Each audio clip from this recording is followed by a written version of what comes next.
Bonjour à toutes et tous et bienvenue sur la chaîne de podcast du comité de réanimation de la SFAR, Société française d'anesthésie et réanimation. Nous sommes ravis de vous accueillir pour cet épisode de la série Interview des auteurs, une série dédiée aux études françaises publiées récemment dans les plus grands journaux scientifiques de spécialité ou généralistes. Nous avons choisi de mettre aujourd'hui à l'honneur le docteur Clément Monnet et son étude publiée en décembre 2024 dans le journal Critical Care et intitulée Feasibility and Safety of Ultra-Low Volume Ventilation combined with ECOR in Acute Respiratory Failure Patients.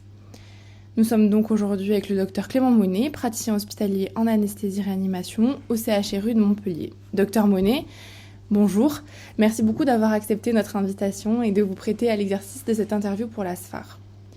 Donc votre étude porte sur l'épuration du CO2 en réanimation chez les patients en SDRA. Donc, toute première question, pourquoi cette étude et plus précisément, pourquoi une nouvelle étude sur la faisabilité de l'épuration du CO2 ? Bonjour, merci beaucoup pour l'invitation. C'est une bonne question. Pourquoi une nouvelle étude sur la faisabilité ? C'est vrai que quand on regarde finalement la littérature sur les corps, c'est une littérature qui est un petit peu de niche. Il n'y a pas tant de papiers sur ce sujet et les études réalisées sont assez hétérogènes avec différents dispositifs, différents patients inclus, et elles s'étalent un peu dans le temps. Pourquoi est-ce on s'est posé cette question et pourquoi est-ce qu'on a voulu faire cette étude ? Finalement, c'est en lien directement avec l'étude la plus importante sur les corps, qui est l'étude REST, qui est publiée en 2021 dans le JAMA de McNamee. Et cette étude qui randomisait en tout 400 patients en SDRA, entre deux groupes, ventilation, on va dire selon recommandation, et ventilation ultra-protectrice facilitée par les corps. Et cette étude, elle nous a posé des questions, en fait, en tout cas dans ses conclusions. Donc elle est non significative sur la mortalité. Il n'y a pas de différence de mortalité entre les deux groupes. Mais quand on regarde un petit peu dans le détail, on se rend compte que l'objectif de ventilation ultra-protectrice, qui était de 3 ml/kg de poids idéal théorique, donc c'était le volume courant, ça dans le groupe ECOR, finalement cet objectif, il n'est pas atteint. Il n'est pas atteint au cours de l'étude. Voire même, quand on regarde, les patients sous ECOR, ils ont un peu plus d'acidose hypercapnique, ils ont des fréquences respiratoires plus élevées, et ils n'ont pas une si grande différence en termes de volume courant par rapport au groupe standard. Et donc, c'est ce qui nous a interpellés. On s'est posé la question de quels étaient les déterminants, qu'est-ce qui nous permettrait d'obtenir cet objectif de 3 ml/kg, et est-ce qu'il est faisable ? Parce que c'est déjà une première question.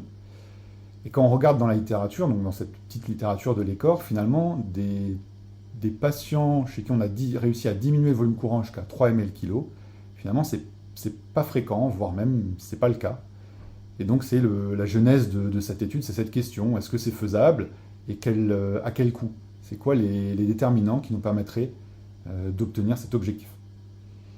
Justement, d'un point de vue technique, quel dispositif d'ECOR avez-vous utilisé dans votre étude et pourquoi celui-ci ? Alors, c'est peut-être une des originalités de l'étude, c'est que c'est une étude monocentrique, effectivement, qui est une limite forcément, mais c'est donc dans notre centre, et c'est un centre qui a testé quasiment l'ensemble des dispositifs d'ECOR. On n'est pas exhaustif non plus, mais on a une large utilisation, donc il y a plusieurs appareils dans notre cohorte, ce qui nous a permis aussi d'évaluer un petit peu les différents impacts de ces techniques. Et ça, c'est quelque chose peut-être qui est important comme message, c'est de regarder, quand on s'intéresse à une publication sur les corps, s'intéresser à la partie technique, c'est-à-dire à quel dispositif a été utilisé, dans quel objectif. Par exemple, dans REST, c'était un dispositif particulier, mais on sait qu'il y en a plein, avec des débits sanguins différents, des effets différents sur l'épuration du CO2, et donc peut-être des utilisations différentes. D'accord. Le résultat principal de l'étude donc, portait sur la faisabilité et vous avez retrouvé que finalement la ventilation ultra-protectrice n'était faisable que dans 40% des cas, grâce à l'ECOR. Donc, pourquoi est-ce que vous avez choisi ce critère de jugement principal et comment est-ce que vous interprétez le résultat ? Tout à fait. Finalement, on n'y arrive pas à 100% des cas à passer en dessous de 3 ml/kg. C'est un objectif qui est peut-être un peu ambitieux. On pourra en rediscuter. On n'y arrive pas dans tous les cas. Donc, cet objectif, ce critère de jugement qu'on avait défini, c'était justement pour un peu dichotomiser notre population entre ceux qui arrivent à aller à 3 ml/kg et ceux chez qui on n'y arrive pas. Et c'est pour ça qu'on a ce critère de jugement, et ce qu'on se rend compte, ce qui est finalement peut-être quelque chose qui va paraître évident à certains, c'est que la capacité de la machine, du dispositif décor à épurer le CO2, donc c'est ce qu'on appelle, vous verrez dans la littérature, les machines à haute, voire ou à faible extraction de CO2, et bien c'est cette capacité de la machine à épurer le CO2 qui est la clé pour réussir à obtenir cet objectif de ventilation ultra protecteur, très très bas, c'est-à-dire en dessous de 3 ml/kg. Donc c'est pour ça qu'on a choisi ce cut-off, pour essayer de trouver les déterminants. Et finalement, le déterminant du débit sanguin de la machine, donc de la capacité de la machine à épurer le CO2, écrase tous les autres facteurs qui pourraient expliquer pourquoi est-ce qu'on arrive ou on n'arrive pas à aller à 3 ml/kg. Donc c'est finalement ce qui est primordial. Donc on parle décor depuis le début de notre discussion, mais finalement, est-ce qu'il ne faudrait pas parler plutôt justement de la ventilation ultra-protectrice ? Et est-ce que votre travail, c'est pas plutôt un travail sur cette ventilation ultra-protectrice que sur les corps ? Ça, c'est effectivement, c'est hyper important, parce que c'est vrai que moi-même, je parle de la littérature sur les corps. En fait, il n'y a pas un travail sur les corps qui n'est un travail sur la ventilation ultra-protectrice. Finalement, les deux vont ensemble. Il y a toujours ce double axe dans tous les travaux sur les corps. Les corps, c'est qu'un outil en fait, c'est un outil pour mieux ventiler le patient, ou en tout cas avoir une stratégie de ventilation bien définie que les corps va nous permettre de réaliser. Donc dire qu'il y a un travail, une publication sur les corps, finalement c'est un peu faux. C'est pas les corps qui va mieux soigner le patient, c'est que les corps va nous permettre de mieux ventiler les malades et donc de peut-être mieux soigner le patient. Et ça, c'est vrai pour toute publication sur les corps. Il faut à chaque fois réfléchir avec cette double vision, en fait. Est-ce que c'est quelle était la partie sur les corps, quelle était la partie sur la ventilation ultra-protectrice ? Et c'est un petit peu ce qui nous avait surpris, mais pas que nous. Il y a eu beaucoup d'éditos, beaucoup de discussions sur ce sujet dans l'étude REST, donc publiée dans le JAMA, puisqu'on ne voyait pas quelle était la part de la ventilation ultra-protectrice et quelle était vraiment la stratégie de ventilation, en tout cas entre les deux groupes, on ne voyait pas d'énormes différences.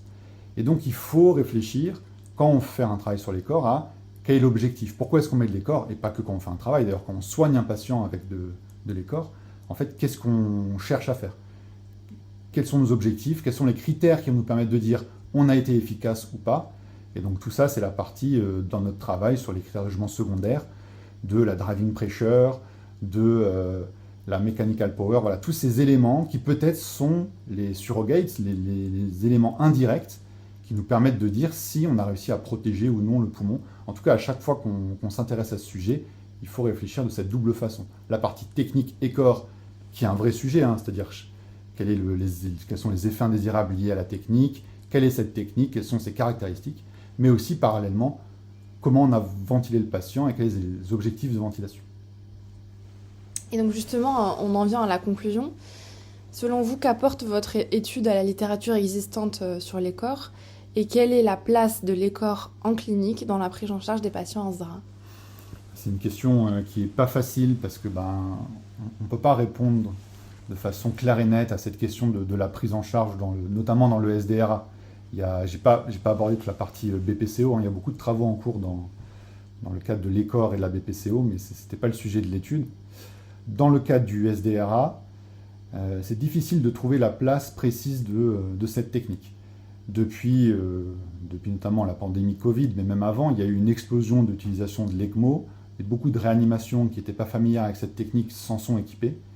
Et donc la place de l'écor, qui est un dispositif un petit peu entre deux, qui est moins invasif, mais qui nécessite tout de même une certaine expertise, elle reste assez floue.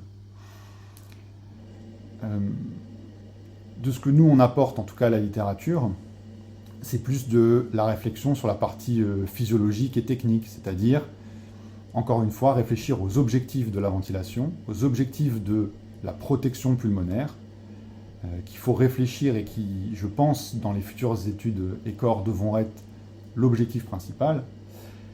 Et puis aussi, il y a cette question qui se pose au sein des dispositifs d'ECOR, lesquels il faut privilégier, puisqu'on se retrouve finalement avec quasiment 2 voire 3 catégories.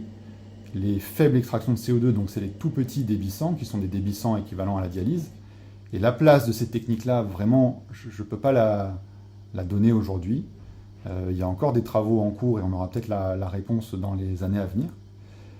Il y a une partie, c'est-à-dire l'épuration de CO2 intermédiaire, donc avec des débissants de la machine qui vont jusqu'à 1 litre, 1 litre 5.